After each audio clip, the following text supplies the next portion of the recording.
Hey everyone, welcome to Grounded with John Tester and Maritza Giorgio. We are here today in what was an unplanned show here to talk about what is happening in Minneapolis, what happened in Minneapolis, which left a 37-year-old woman, a United States citizen, a mother of a young child, Renee Good, dead.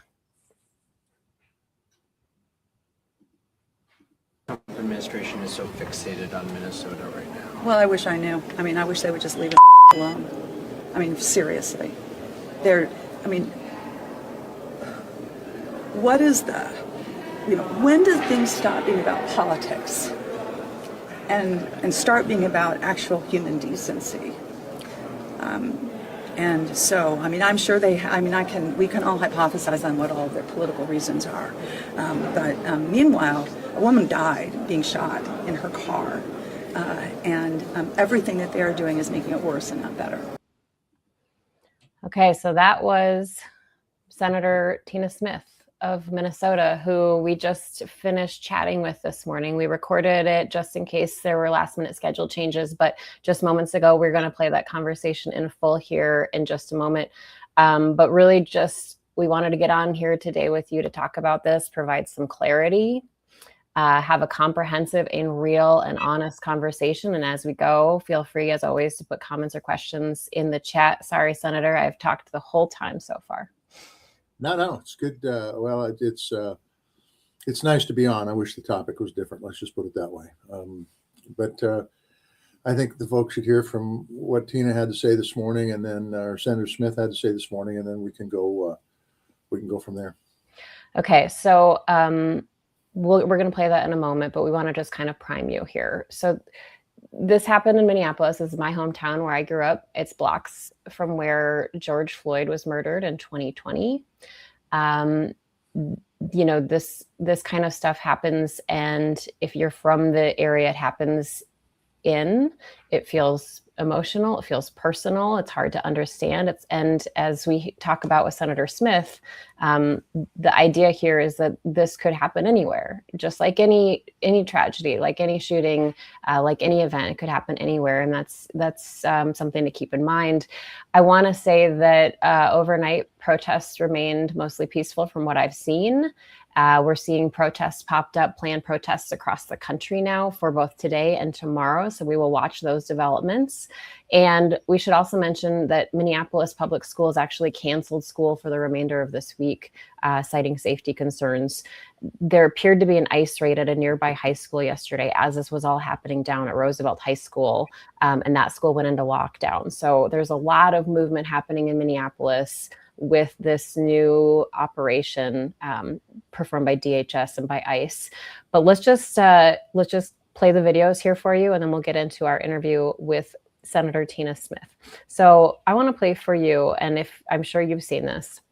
This is the video, one vantage point of that shooting, and we'll just say that this is disturbing, obviously, if you haven't seen it, but we'll play this here to get everyone up to speed.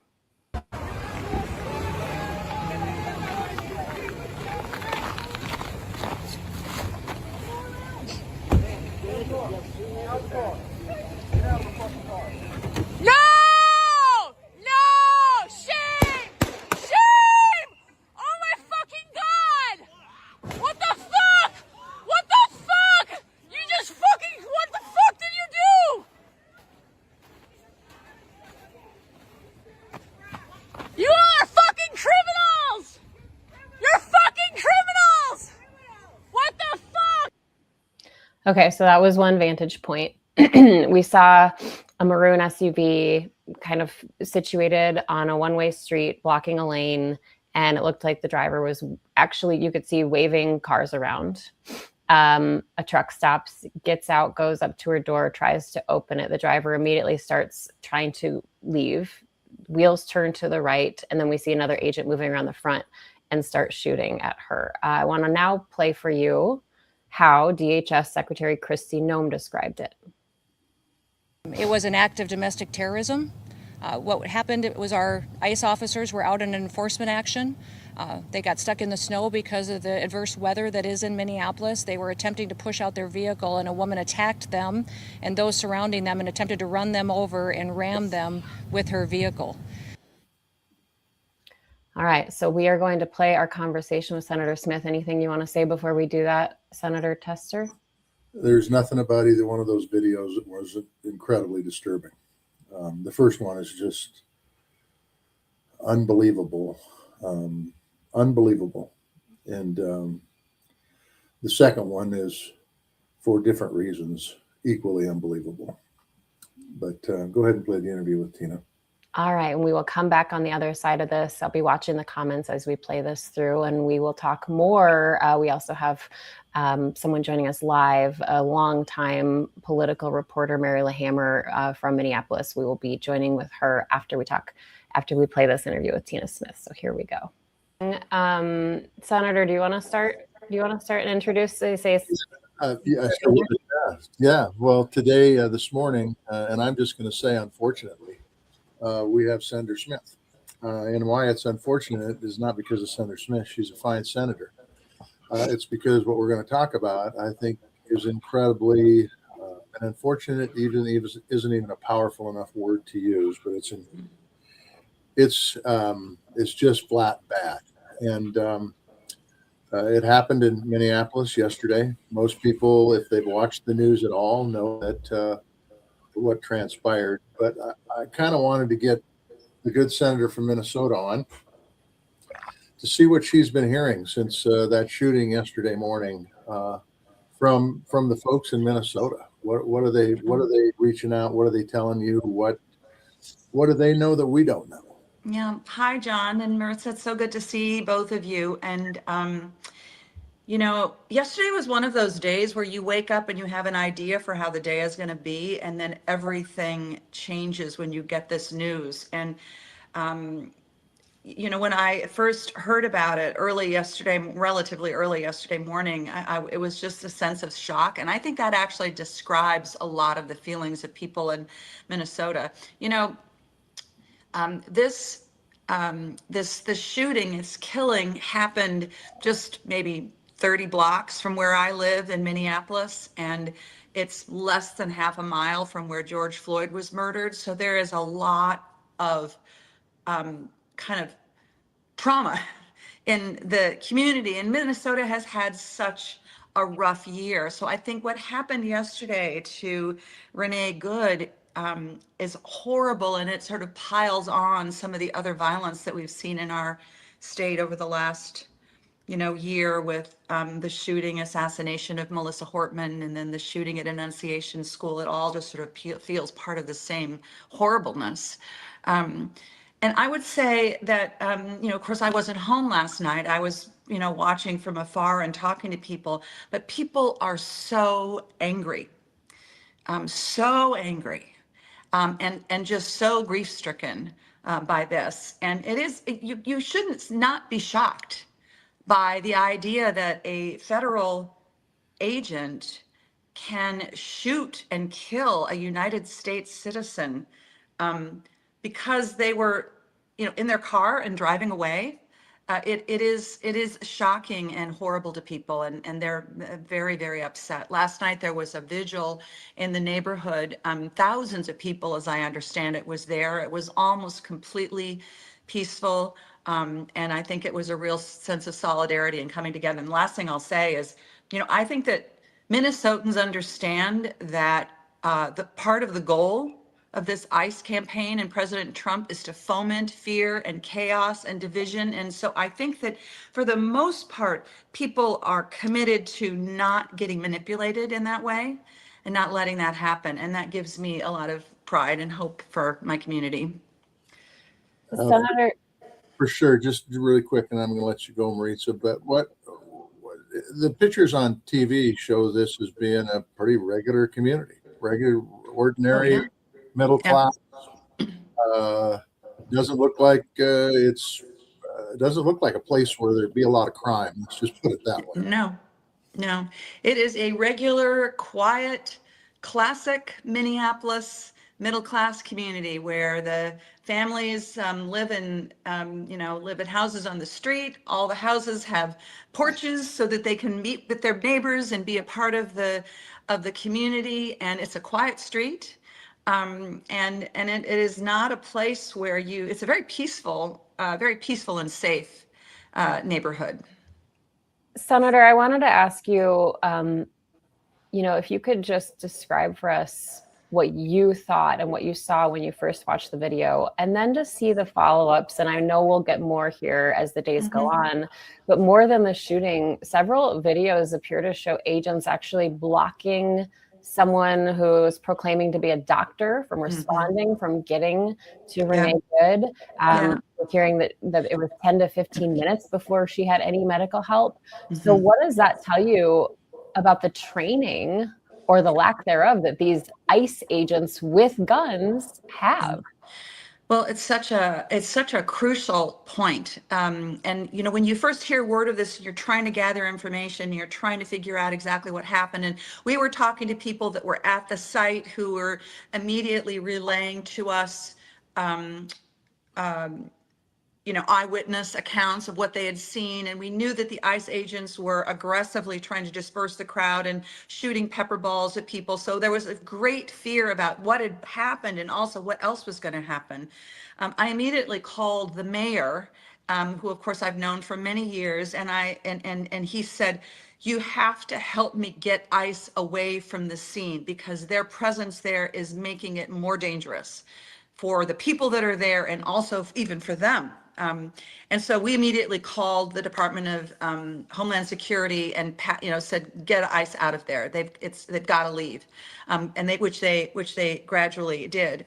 And then when the videos started to surface and we first saw the videos, it was corroborating what we had heard from people who were there on the street. And I mean, I think the first time as a human being, when you watch this video and you just, I remember literally gasping when I saw what had happened and knowing, you don't know what happened before, you don't never have the full picture.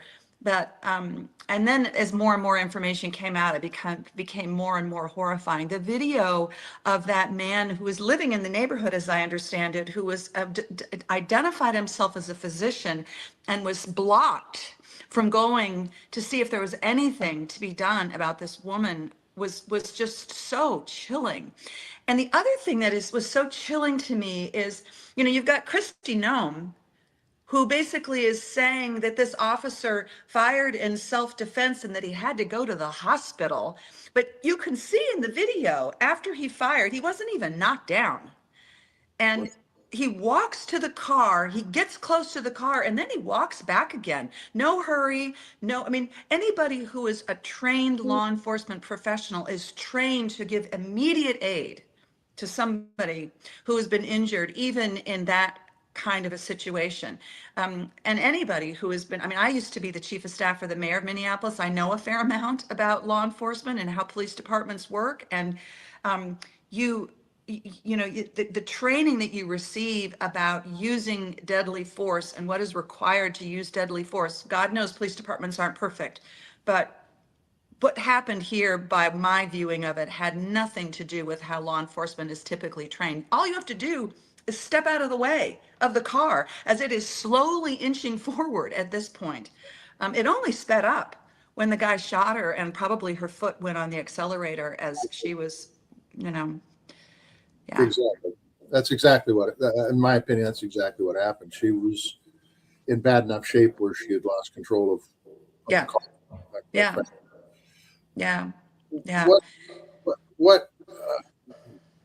What do you think the Senate's going to do about this? The fact is this. Look, let's just be right out there. Kristi Noem flat lied to the American people without having any information whatsoever on what transpired here. He lied. And I don't know if she did it because the president told her to lie or because she thought that was the best thing to do. But it seems like this administration has less regard for the truth than any administration that's ever been. They just lie. Every They time lie. there's facts have no influence on what they're saying. Is anybody Is anybody in the United States Senate on the other side of the aisle, these great people that I served with, going to stand up and do anything about this? Because quite frankly, if this would have happened in any other administration, Democrat or Republican, Congress would have been jumping down their throat. Mm-hmm. But for some reason, everybody's backbone has disappeared. So Yeah. any sort of idea on what you're anticipating might happen, because you're there, I'm not. Well, but John, you know a lot about how this place works, and you described exactly what's happening. Republican colleagues that you and I have had long relationships with, that we have respect for, have been completely unwilling or unable to challenge this administration. And I don't know, is it going to change after the primaries are over? Maybe. What is it going to take? Are they going to finally stand up when the president says he's going to, invade Greenland? What's it going to take for them to stand up for their constituents and for their constitutional responsibilities? I mean, I honestly, I'd like to think it's going to be this, but I don't know that it will be, because this has been defined so clearly by Kristi Noem in her lies, in my view, in one way, and they've sort of unleashed the bots and the people out in the MAGA world to frame this woman as a domestic terrorist, and a lot of people are buying it, tragically. Have you heard from anyone behind the scenes? Anyone? Yesterday was quite a whirlwind, and I really didn't, I barely saw any of my colleagues yesterday. I certainly had many people reach out to me on the Democratic side. I would just note Alex Padilla, whose own experience showing up at a press event in Los Angeles in a federal building with Secretary Noem and finding himself thrown to the ground and handcuffed, United States Senator, by the security detail of Kristi Noem. So, certainly there's a lot of feelings for people, amongst people who think to themselves, if they can do this to a senator or to a white woman, middle-aged United States citizen, what are they going to do to you? And I might point out that, at least publicly, I haven't heard anything from the other side of the aisle on them stuffing and cuffing a sitting United States senator. Yeah. Now, they even said, well, sometimes you got to just relax, Alex. And if you know Alex Padilla is one of the most low-key guys that you would ever want to meet. He's not a rabble rouser. No, he's pretty relaxed. And, Yeah. And the fact that he did what he did, who knows? I mean, that was 6 months ago. Yeah. Now, would they shoot him? Yeah. I mean, really, it sounds like a really bizarre, stupid thing to say. I know. Would say you never talk like that. Yeah. The truth is that law enforcement has a tough job, and you see what they do on the street every day in domestic violence, and they have to make split-second decisions.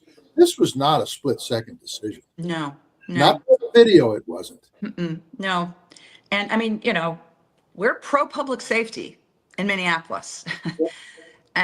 We want our communities to be safe, and there is near universal agreement in my hometown that ICE's presence in our community is making it less safe. It's making it more dangerous. It's making it more chaotic, and that is why they just need to get the hell out of town. I just want to ask one more thing. As you both know, as everyone knows, this week marked 5 years since the January 6th riots at the Capitol. You were both there. I don't have to tell you. I want to show you, though, this section on the White House website that is live now.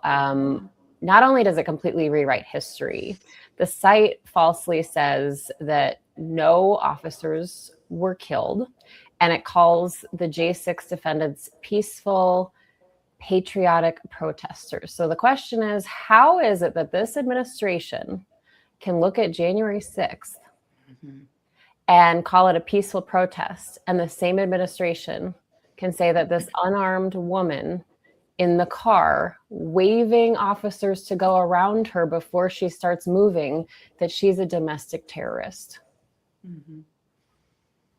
Well, John. Look, we were both there. They were not peaceful protesters. The windows, we all have little offices in the Capitol. Mine is on the other side of the Senate dining room. those windows were broke out for 3-4 months, and that's not what peaceful protesters do. That's what, by the way, they want these protesters in Minnesota to do. They want them to start breaking stuff up. And God bless the people in Minnesota for keeping their poise. I'll just tell you that, because it's exactly as the governor said, it's exactly what they want them to do. They want them to be violent, so they have a justification to do whatever the hell they want. So, look, Maritza, and you know this, Senator, this is a rewriting of history that will. It's like the plaques they put in the White House. They're bullshit. And as soon as this administration's over, if this administration ever gets over, then it'll be the record will be straightened out. This is just crazy. You know, we talk about what happened to Padilla. We talk about the people that he put in his cabinet. Nobody stood up. A fair number of the folks on the Republican side knew these folks were unqualified. Now we're seeing people that they recruited into ICE after blowing the ICE budget up with billions of dollars. I don't know what was it increased by, several $100 million at least. Now they're shooting people, and they still don't say anything. And I'm not sure they'll ever say anything. I'm not. Yeah, I'm not either. I hope you got it. I'm not either. Well, you know. I can't remember, John, if this happened when you were in the Senate or after, but I think it was when you were there. You may remember that we passed a bipartisan resolution that we should display a plaque in the United States Capitol. It was very nonpartisan, just commemorating and honoring all of the law enforcement that defended our democracy on January 6th. And the Congress said that they wanted to do this. I think, you know, broadly bipartisan. The plaque is ready. And Speaker Johnson in the United States House of Representatives refuses, going against the law, refuses to post it. It's down in a basement. One of the House office buildings. And his excuse is some sort of a bullshit thing like, I don't know, there's some error on the plaque and it can't be displayed or something like that. And of course, nobody believes that. Everyone can see right through it.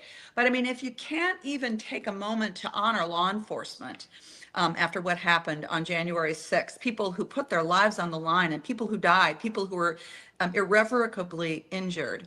I think that is a sign of how you're trying to pretend, just as the White House does, as you say, with their material on the website, that something never happened. And of course, those are the violent protesters that President Trump pardoned.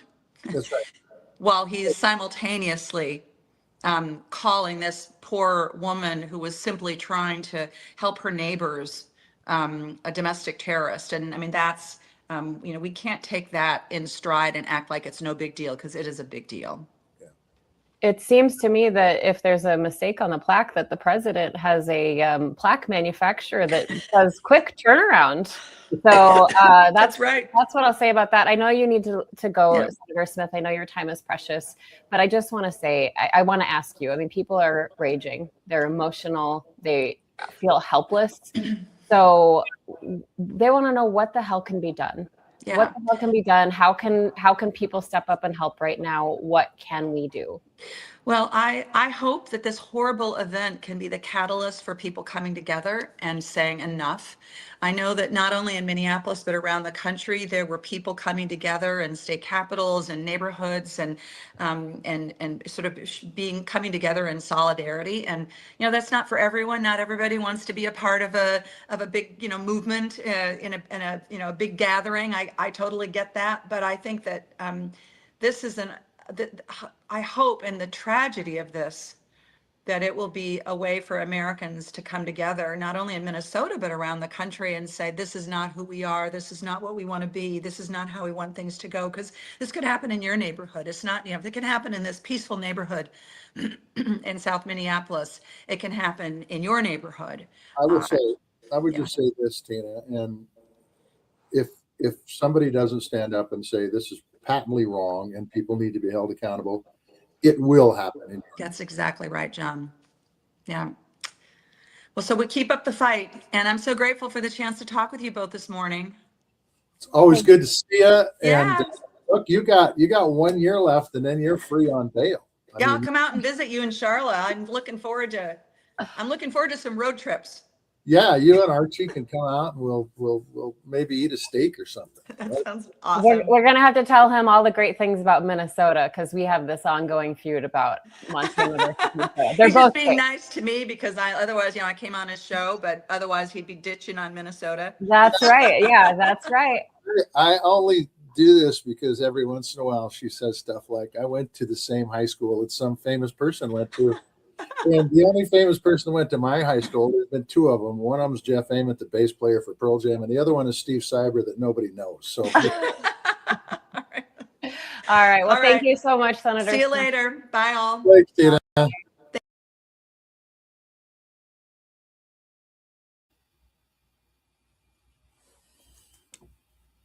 right, there we go. A little technical difficulty there. So thoughts, Senator, after that conversation? Well, look, this is a rough time in our history. I hope people see it as that. I hope it passes, and I hope some common sense is put into these agencies because, quite frankly, what transpired in Minneapolis yesterday, and if you want to talk about back in the blue, you got to hold these people accountable because this gives everybody in law enforcement a bad name. And that's not where we want to go. We want to make sure we have safe communities, as Tina Smith said in that interview. And the fact is this lady that was shot for, in my opinion, no reason whatsoever, unreasonable use of force, is crazy. The only thing I was going to ask you, Maritza, about this whole thing is the president posted on Truth Social based on an attached clip. It always worries me when stuff happens like this that somebody's going to go out and use AI and make it look like something happened that didn't happen. They already have on this one, but go ahead. Yeah, well, I haven't seen that, but what was in that attached clip that would make him think that this officer, hard to believe this officer is still alive? Yeah, we didn't play the video of the officer, the agent walking away. Here's that post from Truth Social. And he said, like you said, it's a horrible thing to watch. The woman screaming was obviously a professional agitator. The woman driving the car was disorderly, obstructing, and resisting, who then, these are his words, violently, willfully, and viciously ran over the ICE officer who seems to have shot her in self-defense. Based on the attached clip, it's hard to believe he's alive, but is now recovering in the hospital. I don't know where that comes from, because what I saw was the officer walking up to the car and then walking away. Well, what I thought is there's a different clip. He attached a different clip. I haven't seen I have anything not- that showed an agent getting hurt, like run I've over. probably not seen every clip, but I've seen a lot of clips. And I have never seen anything that indicates that officer spent 1 minute in the hospital. I mean, he walked to the car after it crashed into two cars when the woman was, probably fighting for her life, and then walked back. I mean, that's the guy that did the shooting. That's the guy that pulled the trigger. Right. And, again, this is all preliminary at this point, right? We haven't seen every single video. We haven't seen every single angle. I know more will come out, but based on what I saw, yeah, he walked clearly away. I didn't see any sign of a limp. I didn't see, and I'm not a expert video analyst. But the other thing is that, we heard, I've seen many reports that he left the scene. So there's a lot, even right afterward, just the whole crime scene, which immediately became a crime scene, it was being contaminated left and right, people moving and moving things around. So there's a lot here happening. I want to bring up a couple of comments, and we do have Mary LaHammer standing by here. We're going to bring her in a moment. But one of our commenters on Substack said that there's a straight line from January 6th, 2021 to January 7th, 2026. Where's the Democratic leadership? There should be articles of impeachment for multiple cabinet secretaries. What and going on. What do you think about that? Do you think we're going to see any action like that on Secretary Kristi Noem? I don't know that the Republicans control the House. They control the Senate. Their articles of impeachment will never see the light of day if they're brought forth by Democrats. They have to be brought forth by Republicans. That's where the forefathers had it in mind for the accountability between the three branches of government. Unfortunately, I don't know that the forefathers took into account politics. The fact is in the very first clip we showed of Tina Smith, Senator Smith, talking to the press, she said, "When is the politics going to end and we start doing things right for this country?" Something I paraphrase, but that's a fact. I mean, the truth is why none of this stuff is happening, why people aren't being held accountable, is because of politics and political gain. And that's a hell of a thing to say, because that's not why people get into public service. At least that's not why I got into public service. It was about making this country the best place possible for our kids and our grandkids. Yet these folks have forgotten that. And the stuff that they're doing or allowing to happen is taking this country back, way back. And we haven't even started to talk about the Venezuela stuff. This stuff should have Congress in an uproar. But once again, you hear a few murmurs here and there, but damn little. And it's really, really, really unfortunate. So what I would say is that he's right. This certainly are grounds for removal from office on all sorts of different fronts, but they're not going to see the light of day until Congress changes. We had another comment saying that the House needs to elect Massey as House Speaker now, and they only need 3 votes. So that's another interesting thing. I do want to put on the stage, this was a sign, this was in the Star Tribune. This was a flyer put up last night around the protests. This is a photo of Renee Good. And so we will continue to see protests there in Minneapolis. We're going to talk to Mary Hammer about what she's seeing on the ground. But, just to take a moment for Renee, this was a mother. And on her Instagram page, she described herself as a poet and a writer and a wife and a mom and a shitty guitar strummer from Colorado. So we will hear more about her, I'm sure, as the days go on, and more from her family. But right now, one more thing I would just say. She has a child too, correct? yes, That is now an orphan. yes. That we've made the life of that child considerably harder. We, the federal government, our taxpayer dollars, have made the life of that kid much more difficult.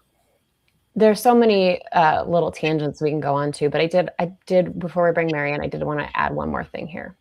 When we talk, again, this will be investigated, and I'm not sure what that looks like. And this is a question for Mary, but there is DHS policy here, and you can see the bottom I highlighted. DHS policy regarding lethal force and moving vehicles and firearms. It says that firearms shall not be discharged solely as a warning or signal or solely to disable moving vehicles, vessels, aircraft, or other conveyances, except under limited circumstances. There are lots of rules here. And NBC also had some reporting on this, that ICE officers are trained to never approach a vehicle from the front. They're instructed not to shoot at a moving vehicle, only use force if there's an immediate risk.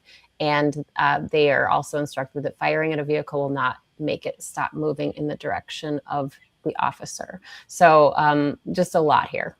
Just do you remember early on when a lot of the IGs got fired in wholesale fashion? These are inspector generals. These are the folks that hold the agencies accountable, that report back to Congress. They're Congress's eyes in these agencies. Yep. It would be interesting to know if Department of Homeland Security even has an inspector general.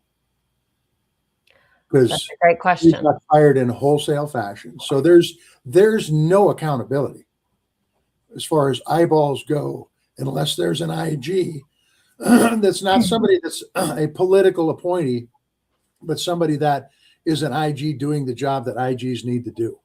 And that's really important, because that policy don't mean shit unless there's somebody there to enforce it. And Congress obviously isn't doing anything to enforce written word policy. It's pretty clear in that policy what needed to be done.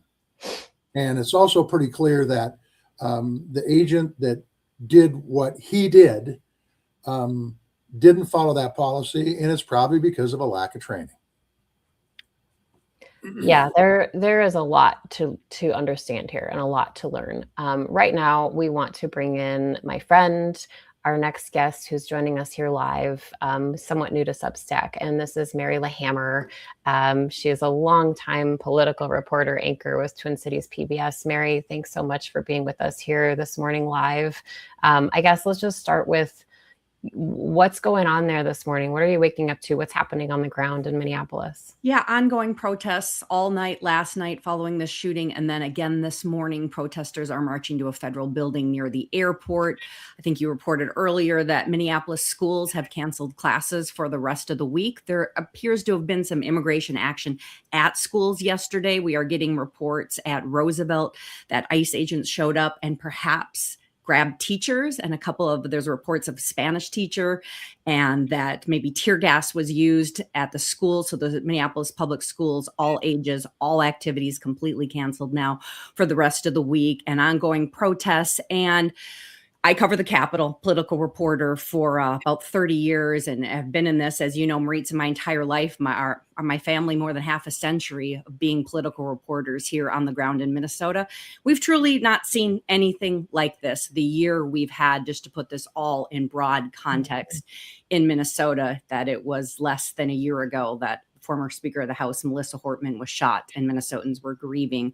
Another state senator, John Hoffman, shot and survived, and now this shooting. And of course, as was noted, this is close to where George Floyd was killed at the hands of a police officer. And Minnesota just feels like it's ground zero of this, first a racial reckoning, now this political angst, and that's just gripping the nation and tearing it apart. And ever since Governor Walz joined Kamala Harris's ticket, I don't know that we hear much about Harris, but we hear about Walz every day, day in and day out. And in his briefing yesterday, Governor Walz, in the last couple of days, ever since he announced he would not seek another term, and initially that was about fraud. Day one, you remember earlier this week, Maritza, the governor talked mostly about the ongoing fraud scandal, which is a real issue and a real problem for him to address. But then we found out by day two, when talking to his kids, that it was the family's safety and the threats to their lives as the reason he's not running again. And then we have a life lost, and the governor saying for some reason he is in the crosshairs of the federal government, and Minnesota is reckoning with states' rights, federal rights, deep questions. He has the National Guard on ready. He told the president yesterday, I am the head of the National Guard. He's a soldier. Senator Tester, I know you both served, and the two of you go way back, and the governor made it clear the state is going to command up to 13,000 National Guard troops that are standing by at the ready. And the governor made a lot of hints about this being states' rights and his right to command those, and said he hoped that the president did not institute martial law or broader things. So I don't know if this is ground zero for a civil war, is what analysts were wondering, if the governor was laying the groundwork. It's a heavy time here. Yeah, I mean, look, I've got to tell you, bad on me. I never, ever made the connection between Governor Walz being vice president on the ticket as in all the crap that's going on in Minnesota right now. Bad on me. I mean, it hit me like a lead balloon. You're probably right. I mean, you're right, Mary. I've known Governor Walz since he was in the House of Representatives. He served on the Veterans Affairs Committee, as did I. And when we had joint sessions, we sat by one another a lot and talked about stuff, and then flew the same plane between Minneapolis and DC a lot. By the way, and he always gave up his first class seat and sat and coach. He's a decent man. I don't understand, referring back to what Senator Smith said, if this is about politics, it is stupid. We ought to be talking about what's best for the country. You talked about, just in passing, and I don't know if this is a fact or not, because I've heard it twice now, though, is that they use tear gas in the school. I don't know if it's in the school or outside of the school. I was not there. I have not seen video. I can't verify exactly what happened, but there's a lot of on the ground reports about ICE actions. And even this morning, more tensions between ICE agents. There's video of ICE agents kicking over candles at the memorial, and hearing firsthand from folks there on site that there are some really tense interactions continuing this morning. I mean, who's in charge of these ICE agents? They're going to a memorial to the person who was just shot in the head multiple times and kicking over candles at a memorial. That's I the mean, video. That's not trying to incite violence. I don't know what is. I don't know that you keep your poise on that kind of stuff. That's crazy. That's crazy. Well, the governor has urged peaceful protest. Following George Floyd, it was not peaceful. We had a police precinct burned down here. But the governor also said, when he did call the National Guard, then the quote he had yesterday is, the Guard knows what to do because we've been through civil unrest before, and he is expecting civil unrest. Urged peaceful protest. Minnesotans are an engaged populace. Maritza knows this. We're both born and bred here. We often lead the nation in voter turnout. We lead the nation in volunteerism, charitable giving. Minnesotans show up and they care, and that's what they have been doing since the first wave of ICE agents, now the second wave of ICE agents. And I don't know that they're going to stop showing up on the streets here. I want to play a clip, Mary, because I know you were in this press conference. I heard him call you out by name yesterday when Governor Walz said this. Let's play this and we'll chat on the other side. This was so preventable, so unnecessary, and I don't know. I hope maybe we're at the McCarthy moment. Do you have no decency? Do you have no decency? We have someone dead in their car for no reason whatsoever. Okay, and that was in contrast to what the Minneapolis Mayor Jacob Frey said earlier. Let's play that one. To ICE, get the fuck out of Minneapolis. We do not want you here. Your stated reason for being in this city is to create some kind of safety, and you are doing exactly the opposite. People are being hurt. Families are being ripped apart. Long-term Minneapolis residents that have contributed so greatly to our city, to our culture, to our economy are being terrorized, and now somebody is dead. So Mary, to be in the room for that and to hear those comments from two leaders who made comments in 2020 when George Floyd was killed, how does this moment compare? One thing, I will note is the visual too. You will notice the mayor and the governor are standing with law enforcement there, not against them, but both of them were flanked with law enforcement leaders. The governor stood with the BCA, the Bureau of Criminal Apprehension, the head of the State Patrol. The State Bureau of Criminal Apprehension is launching an investigation. What we don't know is jurisdictionally how this is all going to play out, between the federal government saying this is an act of domestic terrorism and the state saying we'll investigate. I will note here, because Minnesota politics has often been unique. Our Democratic Party is not even called just it's the DFL, Democratic Farmer Labor. Our Republican Party used to be called the IR, the Independent Republican Party. We've always had an interesting party. I will point out, and I noted this last night in my Substack, the state legislative Republican leaders have not been repeating the same rhetoric as the federal officials. They have said that their hearts go out to those grieving, and they have said we need investigation and information. Good. So Republican House Speaker Lisa Demuth, who's running for governor, who is running against Tim Walz when he was running, she said some calm, and we had other Republican elected officials saying, thank you for bringing some unity and some calm. So we are seeing, at least on the Republican side, kind of a different result here, and a little bit of like, let's calm down and let's see what the investigation is. So I think we are seeing from the law enforcement, Jacob Frey and the Minneapolis police chief saying we need to investigate. We need to see what's going on. And we are seeing law enforcement in Minnesota, local and state law enforcement, standing with the political leaders here, and maybe not trying to do that divide that we're seeing. Do you stand with law enforcement or not? ICE is a different layer and a different type of law enforcement than the State Patrol, State Bureau of Criminal Apprehension, and Minneapolis Police Force. From a policy perspective, I've always believed that Washington, D.C., and there's plenty of proof of this, is led by the states when it comes to policy. Maybe Washington, D.C. can be led by the states now when it comes to working together and holding people accountable.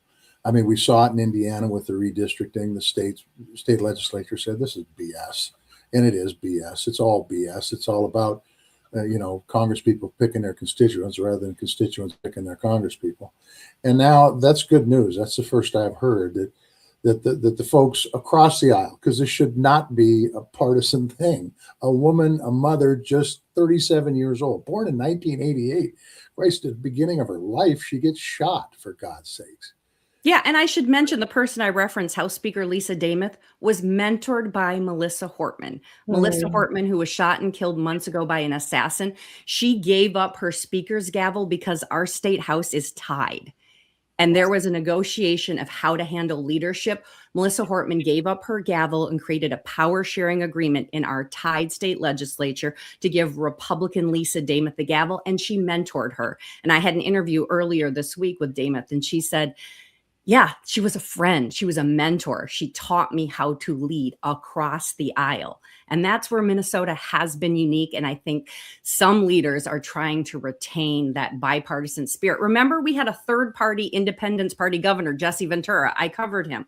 There is prairie populism, independence that still runs through our blood here. I will tell you this, and I haven't been in the state legislature for a long time now, but when I first got to the state legislature, and by the way, it worked out throughout my entire tenure, the relationship that I have to Republicans was not antagonistic. In fact, one of the very first votes I had a long-term Republican senator come down, sat down beside me and asked me how I was going to vote and why, and tried to influence me in a very common sense way. And I didn't take it as being political. I took it as a friend coming in and saying, hey, this is, if you do this, this is how this could work out. And it was not confrontational at all. That's simply is crazy now. I mean, the president said, I hate my enemies. And he's trying to divide. And it's just not good for the country at all. And what we're seeing as a result of that is things like happened in Minneapolis yesterday morning, in my opinion. It's just absolutely unexplainable. I do want to put up a couple of things here too, because I do think Minnesota is unique in many ways. Mary, you're spot on there. This was a photo taken back when Melissa Hortman was murdered. And this was Senator Tina Smith, apparently, who had run down and chased the Senator Mike Lee of Utah to confront him about some posts he put up, basically making fun of the situation where people were murdered, where people were hunted down. And then I want to play for you this, and this is what happened yesterday. You can see here lawmakers, Representatives Angie Craig and Tom Emmer, and you can see them, and she's pointing at him, and this is an aggressive conversation, obviously heated conversation. This is after everything that's been going down. And so I'm wondering, not only am I watching, I know you are too, Mary, what is going to happen on the ground in Minnesota when it comes to whether or not the guards called in, how it matches up against ICE agents. But how about, aside from the state leaders in the state house, these leaders in Washington, what are you watching for as far as any kind of common ground there? Yeah, I really noted that clip too, because Congresswoman Angie Craig is known for kind of her bipartisanship. She votes across the aisle. She's known as a moderate. She's also running for higher office right now too, because we are seeing kind of dominoes fall and political musical chairs happening in Minnesota with Senator Smith not running again. Representative Craig is running for Smith's term, as is Lieutenant Governor Peggy Flanagan. They're running against each other. Peggy Flanagan from St. Louis Park, just to mention our hometown once again. You can groan, Senator Tester, about everybody from St. Louis Park. Former Senator Al Franken from St. Louis Park. I'm sorry we had a great education there. Thomas Friedman, New York Times. Sorry, I didn't say. It all comes back to St. Louis Park. Okay, I got it. Mary's from St. Louis Park, folks out there on Substack, where I grew up too. So go ahead, Mary. Yeah, so, definitely watch that, because we've also watched Tom Emmer. I covered him all the way when he was a state lawmaker. He ran for governor in the state of Minnesota. He went through a long recount. Mark Dayton, former U.S. Senator, who I'm assuming you served with, Senator Tester, when Dayton left the U.S. Senate, gave himself a failing grade, and then came back to Minnesota and won the race for governor after that. And it's probably the most underestimated politician in the history of Minnesota. Nobody thought he had a chance. But there was a department store, a very famous, beloved department store with his name on it, and a long history of, as I mentioned, the civic engagement, the philanthropy, the volunteerism, the charitable giving that his family created. And that's the U.S. Senate seat. And Senator Tina Smith served. She was lieutenant governor and then was appointed to the U.S. Senate by Mark Dayton. So all these races are very connected right now. And Angie Craig is kind of on the hot seat because she's running for higher office. She's trying to get that U.S. Senate seat, as is Peggy Flanagan as lieutenant governor. So we're watching that. And again, Minnesota playing an outsized role with Tom Emmer being the majority whip there in the House and having some strong words. There's the fraud hearing. That was supposed to be the big national news yesterday, by the way, was that congressional hearing on the ongoing fraud in Minnesota. And Tom Emmer spoke vociferously there. And I will say erroneously, at one point, he said that the media hasn't done anything on this, and in particular called out the Star Tribune. The Star Tribune has pointed out that they've done more than 300 stories on fraud, and the majority whip said they had done 0. It's been a really hard time to be in the media. And as you know, Maritza, we have an incredibly robust media. We have by far, I believe, by far the largest Capitol press corps. When you talk about state capitals, that's where I work. It's where my dad worked before me. A lot of state capitals are down to maybe 1 reporter. Does that sound right to you, Maritza? I mean, it's maybe 1, 2 media outlets. Minnesota, we have 10, 20 reporters that office full time and work in our state capitol. We have a robust, not unheard of to have 20, 30 reporters every day following the governor, following legislative leaders, following congressional leaders. But it's hard to get answers out of Washington for us. We cover our state leaders very closely. Could I get could you guys give me a time of that video of Angie Craig talking to Tom Emmer? Was that done after the shooting? I believe so. Yesterday. Yeah, and here it is. Again, this is on the House floor. So all I have to say about that is, if Angie Craig was doing this for political reasons, she did a really bad job. She should have been in the hallway letting the reporters hear it. She took that up with him on the House floor, not for political reasons, because she was pissed. And my guess is he probably said something that she didn't like, and she was letting him know. Yeah, neither of them are shy. They're both fighters, you know. Yeah. Emmer in the State House was one of the biggest fighters. His very first press conference was proposing castration for sex offenders in Minnesota. So he's always been. And you can see here as you watch it, we'll play it one more time, but she's actually pulled away at one point, and somebody gets in between them. I noticed that. But I think that you're seeing raw emotion there, similar to when we saw Senator Smith talking to Senator Lee. So Senator Tester, do you have any other questions before we let Mary go on her day? I have one that has nothing to do with the shooting, and it has you work for PBS, right? Correct. And so I'm going to ask you this, and it may be tough, but there was a story done yesterday by Lisa DeGeorgians. I always butcher her name because it sounds French, and I don't do foreign You did pretty well, yeah. That talked about a press conference that the president had, and talked about the Venezuelan oil going into his own private offshore account. Do you know anything about that? Because that seems really, really sketchy. You know, I was actually supposed to be on the NewsHour last night and got bumped at the very last minute because the Minneapolis police chief went on. So I did not end up seeing it. And I work for Twin Cities PBS. We are actually completely separate from that. But, you know, I am a defender of PBS and independent media, the things that Maritza's doing here and the outlets we all have on Substack, and a podcast I'm launching soon and having the two of you on. I'll just give we look forward to that. Well, I that's why I preface this by saying it may be an unfair question, because there's all sorts of different segments to the different parts of the media, but we are going to take this up on this podcast at a later date. The fact is that Venezuelan oil is going into a offshore account and not in the U.S. Treasury. man, oh man, oh man, that smacks of corruption like nothing I've ever seen in my life, and all that stuff. But anyway, Mary, that's not what we had you on. We wanted to get perspective on what was going on yesterday's horrible events.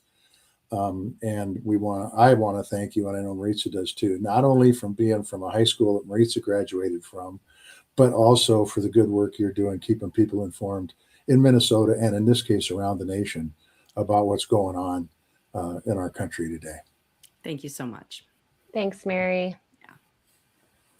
Okay. Yeah. So that's a thing. Our very first episode, we talked about flood the zone. Flood the zone, flood the zone. I was glad to see many outlets picked up Jack Smith, special counsel Jack Smith's testimony, full testimony, the 8 hours that was released on New Year's Eve. We talked about that in our New Year's Eve episode that we did, or was that New Year's Day? New Year's Day. And this all happened yesterday. This came out, and Heather Cox Richardson wrote about that.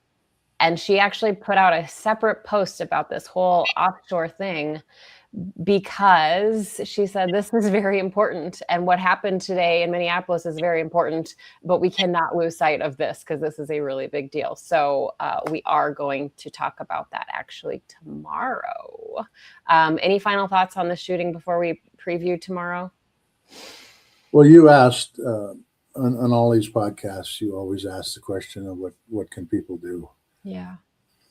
And I've just got to tell you, if we don't have representatives in the United States Senate and the United States Congress that understand that what happened yesterday was patently wrong, illegal, makes law enforcement look bad across the board, and they need to hold people accountable, I don't know what to say.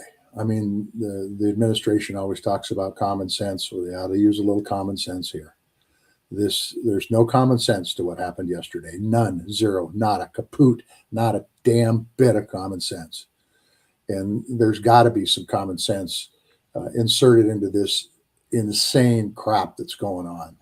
And, that's about it. It's really frustrating. It's just frustrating. And this happened 1,000 miles away from me. But the truth is this can happen anywhere. And once it's happened, it can happen again. People need to be held accountable. I think too, I had an email last night or yesterday from a woman who's in Bozeman, and she was going to go do letter writing and postcard writing. And she felt really frustrated and didn't know, if it's working. But here's what I will say. The reason there were so many people taking video yesterday on this street in South Minneapolis is because that community has already gathered. That community has already come together in a cohesive way. They have ice whistles that they blow when they see activity to alert people around them. That's some incredible organization and citizen activism. And I think that these videos are demonstrative of why it is so important to document right now, because at the top of this show, we played you the video. We played you one angle of this video. We don't know what happened before, of course, yet, but we also played you the video of Secretary Kristi Noem recounting what she says happened, what the administration says happened. Taking video of what you're seeing on the ground right now is imperative. Yeah, one other thing before we go, as I was panning through the channels this morning when I got up at farmer's time at 5:30, I panned over to Fox News to see what they were saying about this, and it's interesting. They had a guy on who's a constitutional attorney. I'm not even going to give him the advantage of knowing his name, but I've heard the guy a lot. And he said ICE was absolutely within the boundaries of law to do this. And the only thing I've got to say is that read the policy, read DHS's own policy. And he made the claim that the mayor of Minnesota was jumping to conclusions before the investigation was done. And all I've got to say is, what the hell does he have to say about the head of Homeland Security, Kristi Noem, she jumped to conclusions before she even saw anything. And after the mayor saw the video, after the governor saw the video, that's when they said what they said. So jumping to conclusions here, and it's why the fake news stuff is true some of the time. Unfortunately, what the president calls fake news oftentimes is real, and what he calls real, is what the president calls fake news. It's crazy. It's crazy. And for that attorney to stand up and say what he did on national TV, I hope they're paying him a lot of money, because he's no different than any of the other folks. I think too, there are some things to consider when you're watching that video. The first is that there is another ICE agent that gets much closer to this woman, to Renee Good. Let's say her name, Renee Good. There's an agent that gets much closer that actually tries to open her door and her windows down. And he didn't feel the need to shoot. No. He didn't apparently think it escalated to that point. He was closer to her. And the other thing I'll say is that they talk about, okay, Kristi Noem said that there were vehicles stuck in the snow. I haven't seen other footage of that block, but I saw a pretty clear road, and it was a pretty warm day for January in Minneapolis, high 30s, I believe. I didn't see anybody stuck. I didn't see any cars trying to ram agents as they were getting unstuck. And the other thing is that we are told that she was blocking traffic. Well, this was a one-way street, 2 lanes. So her car was blocking that one lane, but there was another lane open. She waved around. She waved people around in the beginning. Yeah. So that's what I'll say as you watch that video and kind of process this. And Senator Gallego really made a great point too, that no matter what happened, even if when you look at all of this, that there were people trying to help her get medical attention. And he said, every ICE officer that did not allow the doctor to render aid needs to be fired. Every professional law enforcement officer is trained to render aid when necessary. And you can hear in the video, that they say, we have our own medics. We have our own medics. Well, where are they? We're hearing it took anywhere from 10 to 15 minutes for her to actually get medical attention. So those are some things to kind of think about here. Yeah, not good. Okay. Not good. So we thank you all for joining us for this long episode here, but it's important. It's important to talk about what's happening. We do have an episode planned for tomorrow because Senator Jon Tester is making the trip west, and he is coming to Missoula, where I live, and we will be in the same room. Sorry, Senator. It's going to be tough. It's going to be really tough, but it should be a good program. So we're because going to talk about Venezuelan oil, is that right? That's right. We are going to talk to Miles Taylor. He's going to be on our show. You'll remember him as Anonymous. He wrote that warning in the first Trump administration. He's a security expert, former government official, and he's been really, really outspoken, and he has his own following here. So we're going to talk to him all about Venezuela. We'll talk about this, I'm sure, because he's been in the room to hear some of these orders that have been given or questions raised by President Trump. So we're going to talk all about that. We're going to talk about the offshore accounts thing that you mentioned. There's a lot to talk about, but we wanted to just kind of devote our time today to this topic in Minneapolis. And again, I hope that everybody who is protesting, please stay safe, stay smart out there. And keep it peaceful. Keep it peaceful. So we will be on tomorrow with Miles Taylor.